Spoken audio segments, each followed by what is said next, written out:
Selamat pagi, selamat siang, dan selamat malam Bapak Ibu dosen dan teman-teman semuanya. Perkenalkan kami dari kelompok Kejar Komin yang beranggotakan Bimo Priyohutomo, Naya Dwita Ayunir, dan Kania Zahira. Di sini kami akan mempresentasikan mengenai perancangan solusi teknis dan simulasi rancangan solusi di SMA Avicenna Jagakarsa. Diskusi ini akan membahas tentang 4 permasalahan utama, diantaranya yaitu adalah mengenai pemetaan masalah dan rancangan solusi, perancangan topologi jaringan, hasil simulasi jaringan, dan analisis hasil simulasi jaringan. Bagian pertama yaitu adalah pemetaan masalah dan rancangan solusi. Untuk analisis pemecahan masalah, kami memodalkan dengan fishbone diagram. Terdapat 4 bagian utama, yaitu adalah machine, people, materials, dan method.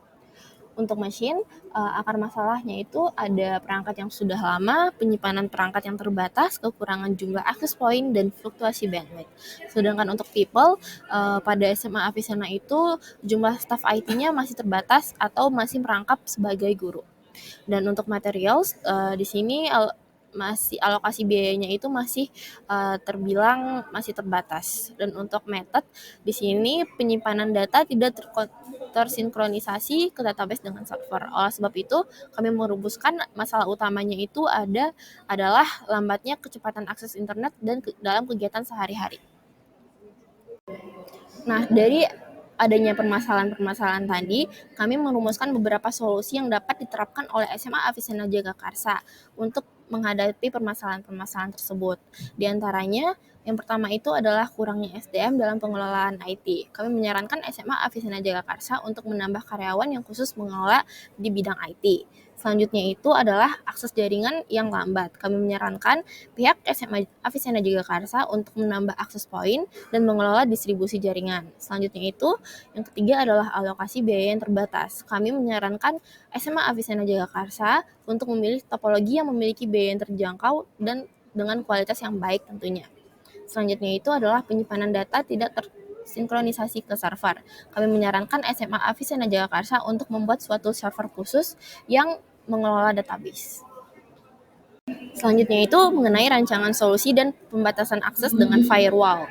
Nah, dalam infrastruktur jaringan sekolah SMA Avicenna Jagakarsa, kami menerapkan firewall dengan tujuan utama untuk membatasi akses serta mengatur aturan pengiriman data. Kami akan menerapkan firewall ini pada server database sehingga hanya dapat diakses oleh pihak tertentu seperti pengurus sekolah dan tidak dapat diakses oleh siswa. Selanjutnya, bagian kedua yakni perancangan topologi jaringan. Untuk pemetaan lokasi SMA Avicenna Jakarta, sebelumnya terdiri menjadi 2 bagian, yakni area depan yang terdiri dari ruang guru, ruang tata usaha, dan area belakang yang terdiri dari lab komputer, ruang kelas, kantin, ruang OSIS, perpustakaan, musola, dan lab IPA. Nah, selanjutnya kami memetakan menjadi 4 bagian atau area, yakni area depan, area lab komputer, area tengah yang terdiri dari ruang kelas, dan area belakang yang terdiri dari kantin, ruang OSIS, perpustakaan, musola, lab IPA, dan ruang musik. Untuk distribusi end device di SMA Avicenna Jakarta sebagai berikut. Di area depan, ruang guru dan ruang BK terdapat jumlah 90 end device. Di ruang tata usaha terdapat 30 end device. Di area tengah, tiap 2 kelas terdapat 75 end device dan ada satu kelas yang memiliki 45 end device. Untuk lab komputer memiliki 50 end device. Dan di area belakang, di kantin terdapat 50, di ruang OSIS dan musola terdapat 30, di perpustakaan terdapat 80, dan di lab IPA terdapat 30. Berikut merupakan subnetting untuk sekolah. Memiliki major network 160, 200.00 dengan CIDR 20 dan subnet mask 255, 255, 240, 0.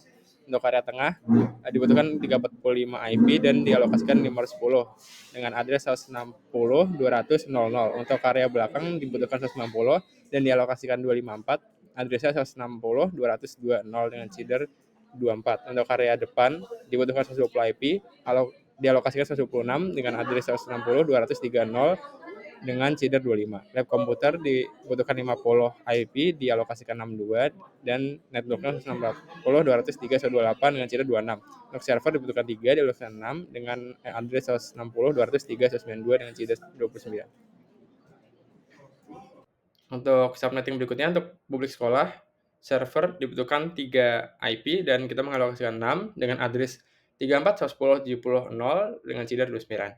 Dan selanjutnya untuk NLT sekolah, dibutuhkan 721 IP, kita mengalokasikan 4096 dengan address 34.110.70.0 dengan CIDR 20. Untuk internet sendiri atau ESP dibutuhkan 1 dan kita mengalokasikan 8190 dengan address 581.128.0 dengan CIDR 30. Berikut merupakan tabel OSPF sekolah. Untuk tiap 2 router akan dihubungkan oleh satu interface. Akan dialokasikan 4, satu untuk router asal, yang satu lagi untuk router tujuan, satu untuk broadcast, dan satu untuk network. Untuk detailnya dapat dilihat di tabel berikut. Berikut adalah lanjutan dari tabel OSPF yang di atas, dan untuk tabel yang di bawah adalah tabel OSPF untuk server ISP, yakni dari router ISP ke router server, yang dialokasikan adalah 4, duanya merupakan router ISP dan router server, satunya merupakan network, dan satunya adalah broadcast. Untuk konfigurasi interface topologi sebagai berikut. Yang pertama, router kami menggunakan tipe 1941. Untuk switch, kita menggunakan 296024TT. Untuk access point, kami menggunakan access point PT AC yang bisa untuk wireless. Dan untuk end device, ada printer PT, laptop, dan PC. Untuk connection, kami menggunakan copper straight through, copper crossover untuk antar switch, dan wireless untuk dari end device ke access point. Untuk konfigurasi access list atau ACL sebagai berikut. Asal dari lab komputer dan tujuan untuk server sekolah memiliki akses deny. Dan untuk kebalikannya, server sekolah ke lab komputer memiliki akses permit. Hal ini dilakukan agar lab komputer, PC-PC di lab komputer tidak bisa mengakses ke server sekolah. Tetapi server sekolah bisa mengakses ke PC-PC di lab komputer. Selanjutnya akan dijelaskan mengenai hasil simulasi jaringan. Pertama-tama dilakukan simulasi dengan mengirimkan PDU dari setiap end device di suatu subnet ke end device di satu subnet lainnya. Dapat dilihat bahwa hasil simulasi jaringan semuanya successful. Kemudian dilakukan simulasi dengan mengirimkan PDU dari pasangan end device dalam satu subnet atau dalam subnet yang sama. Dapat dilihat bahwa semuanya successful.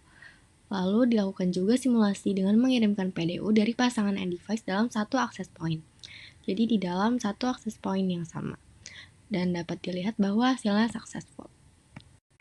Kemudian dilakukan juga area trials di mana dilakukan simulasi dengan mengirimkan PDU dari jaringan sekolah ke jaringan luar sekolah atau server ISP dan sebaliknya. Dapat dilihat bahwa hasilnya successful. Didapatkan juga hasil IP translate dari router server, yaitu router sekolah. Kemudian dilakukan simulasi redundansi ketika salah satu jalur lintas router dimatikan. Simulasi redundansi ini dilakukan dengan mengirim paket dari laptop 5, yaitu yang berada di area belakang, ke laptop 6 yang ada di area tengah. Pada laptop 5 dilakukan trace route ke IP laptop 6. Rute default sebelum kabel dimatikan terdapat 3 device yang dilalui. Namun, setelah kabel SN010 di router belakang dimatikan, yaitu kabel yang menghubungkan router belakang dengan router tengah, dimatikan, dapat dilihat bahwa device yang dilalui menjadi 4, karena dicari lagi jalur lain untuk mengirimkan paket. Dilakukan juga simulasi access list atau ACL.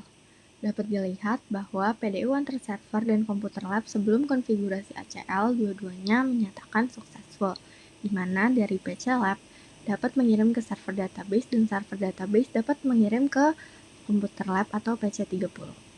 Namun setelah dilakukan konfigurasi ACL, dari server database mengirimkan ke PC30 atau komputer yang berada di lab successful. Namun dari komputer lab atau PC30 mengirim ke server database sudah menjadi failed karena telah dibatasi. Selanjutnya akan dijelaskan mengenai analisis hasil simulasi jaringan. Dari semua hal yang telah kami lakukan pada channel 2 ini, kami mendapatkan kesimpulan bahwa topologi yang kami rancang sudah menampilkan solusi yang dapat digunakan oleh SMA Avicenna Jagakarsa untuk mengatasi masalah fluktuasi bandwidth, yaitu dengan membagi wilayah sekolah menjadi beberapa subnet serta menambah access point dan switch. Berdasarkan hasil penguji redundansi, secara umum, jaringan yang telah kami susun telah memenuhi standar ketahanan dan keandalan yang dibutuhkan oleh SMA Avicenna Jagakarsa. Sekian yang dapat kelompok kami sampaikan, kurang lebihnya mohon maaf. Terima kasih.